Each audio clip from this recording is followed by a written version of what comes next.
Herzlich willkommen hier zurück im Hotel Schweizerhof. Versteht ihr mich gut? Ich hoffe auch bis hinten an die Bar. Ich hoffe, ihr habt ein gutes Konzert gehabt. Ich habe es genossen in der vordersten Reihe. Es war wunderbar gewesen. Und das Retro-Festival ist anders als alle anderen, weil wir uns die Freiheit rausnehmen und auch das Eigeninteresse haben, von den Künstlern noch ein bisschen mehr zu erfahren, als sie auf der Bühne zu sehen, das, was sie sonst machen. Wir wollen gerne, dass ihr heimgeht und sagt, hey, der Rick Astley hat uns noch Sachen erzählt, die haben wir noch gar nie gehört. Wie ist das für ihn? Wie ist das früher gewesen? All das wird er uns jetzt erzählen. Und ich bitte euch nochmal um einen großen Applaus. Put your hands together for Mr. Rick Astley. Rick, thank you so much for an amazing concert. Thank you. It's good. I can't believe how much energy, how much sense of humor, how much entertainment you have on stage. I'm really glad I can say I experienced Rick Astley with band tonight. How does it feel to be on stage in Switzerland and performing your songs, some soul songs, some new songs? How does it feel? It feels bloody good, to be honest. I did say on stage that I do this because I get paid to do it, but I also do it because I actually enjoy doing it. I've had a very, I think I've had a very lucky life, a very fortunate life, and I kind of really enjoy singing properly again, on stages around the world, and it's good fun. But it was a really great crowd tonight, so it was good fun, yeah. Did you ever think when you were younger, like at the age of 23, that you will be performing at the Retro Festival? I mean, you're still a young guy, right? No, no. I thought to be honest, I retired when I was 27. I kind of quit, and I was never gonna, never really gonna perform again, to be honest. And then about 7, maybe 8 years ago, I got an offer to go to Japan to do some concerts, and my wife and my daughter made me go. So that's how I started singing again. So. How many times does it happen? Well, it happens to me. Of course, you're not sitting next to me in my car, but how many times does it happen? You're driving, you're listening to the radio, and then suddenly your song pops up. Never. Never? Just never happens. Ever. People say to me things like, oh, I heard the song today, heard it last week, heard it the other day, I was in America, I heard it then, Me, never. Never hear it. Never. Are you still have friends, or are you still in contact with people that were at the same time than you were famous at the time? Is there any connection today? Yeah, some of the guys, but to be honest, a lot of the people that I met in the 80s, I kind of see quite a lot of them now, because some of the big shows that we do together in summer and what have you around Europe or wherever, where they get a lot of different artists from the 80s. So. And the ones that I really enjoy are where we have to go a long distance, because it means that we all have to stay in a hotel, and we all have to drink red wine. We all have to get in the jacuzzi. I am sick to death of getting in the jacuzzi with Kim Wilde. I am sick to death of it. Sick to death of it. But someone's got to do it, you know what I mean?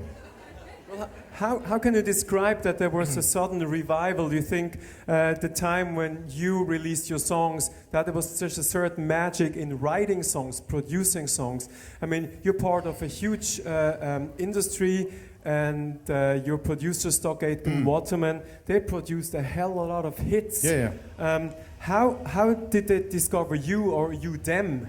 Like, was there like today, of course, we have all these casting shows, and you go there, and maybe somebody discovers you, but how did they know about Rick Astley? I was singing in a band with some friends, like kind of from school days almost, really, and we did it because we just loved to do it, and that's where everybody starts in music, I think. And I met Pete Waterman because he came to a showcase where I was singing in a band with some other bands as well, and that was that, really. So. But I think the whole thing has changed a little bit because we now see it on TV.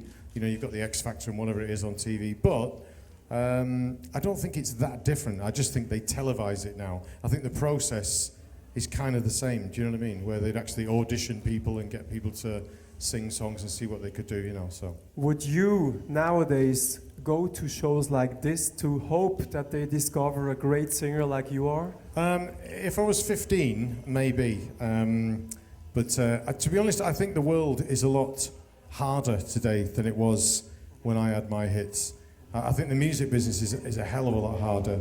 And I just think the world in general, absolutely everything everybody does, we all photograph it, we film it, it's on the internet, it's on Facebook, it's this, that and the other. I'm bored to death of it, to be honest. I mean, it's kind of, you know what I mean? It's just, it's way, way, way too much, I think. I mean, on the one hand, it's fantastic because, you know, you can take a great photograph, you know, of the lake outside of the what have you, and it's like, and everybody can see what you're doing. But on the other hand, I think for music artists, it's 50% good, 50% bad. I think it's really tough. I think for some of the younger people who are coming through now. You know, I think it's because absolutely everything they do, there's no privacy anymore. Everything that they do is public. Do you know what I mean? So, because I used to just sleep around and take drugs and get drunk, and nobody ever knew. Whereas now you can't do that. So you know. So when you came with your car to Switzerland, because you're afraid of flying, or you just like driving? I don't like flying, no. So if it's in Europe, I drive, and if it's somewhere else, then I fly. So you came. Where did you come from before Lucerne? We actually went to Amsterdam because my daughter is in Amsterdam for 2 weeks. So we went up there and had dinner, and then drove to Lucerne. Where are you heading off next after Lucerne? I'm not telling you. Okay. When you drive in your car, what music does Rick Astley listens to? What do you think is cool nowadays? You know. It's a tough one. I think again that's because of the internet. We all listen to all kinds of different music. Nobody listens to just two things anymore. You listen to everything, and I think I'm pretty much the same. You know, it's kind of you just stick your iPod on random and off it goes, you know, so I'll listen to we're up all night to get lucky, we're up all night to get lucky. Great song, man. I wish I'd written it, but there you go, yeah. Talking about music, I mean, I think you are, of course you were famous with pop music, but you're a soul man, it's amazing. Thank you. Is there ever going to be a really soulful album with a big orchestra and Probably Rick not, Astley? no. Probably not, no. No, but you know, like I said, I actually enjoy singing songs. I think, you know, in my heart, I think I've always enjoyed being on the stage and performing songs and just, you know, messing around with music. So, like I said, even though I get paid to do this, I kind of try to enjoy it as well, because there's just no point going up there and just doing it by the numbers. Do you know what I mean? You just got to enjoy it. So I throw a few songs in sometimes, and then we get bored of the song, so we find something else, and then we sing that. So you were talking about your new songs, but you still plan to write new songs? Do you have like friends or a team of songwriters that sit with you and you think, well, how is Rick Astley gonna sound 2014 when you release your new album? I haven't done that for a while, no. I kind of wrote a bunch of songs last year and I've kind of made a record, but to be honest, I'm still not sure whether to actually release it because I did it for me, really, and you know, I kind of whatever. But to be honest, I think that everything is so different today in terms of if you've got a record deal and you're an old guy like me, then the truth of the matter is you've really got a record company to really desperately want to do it. And if they don't desperately want to do it, you may as well not do it. So that's just the honest truth. One last question before we let you go to your great band.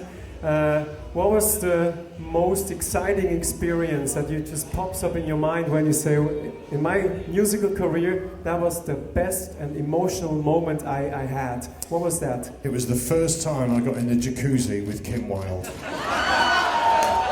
Okay, well then, what was the worst moment? But don't tell me it was Kim Wilde. To be honest, it was. It was the last time I got in the jacuzzi with Kim Wilde. Okay, well, Rick, thank you on behalf of the Hotel of the Fans. Thank you. Great pleasure to have you. My pleasure. Put your hands together, Mr. Rick Astley! I'm gonna give you up. I'm gonna let you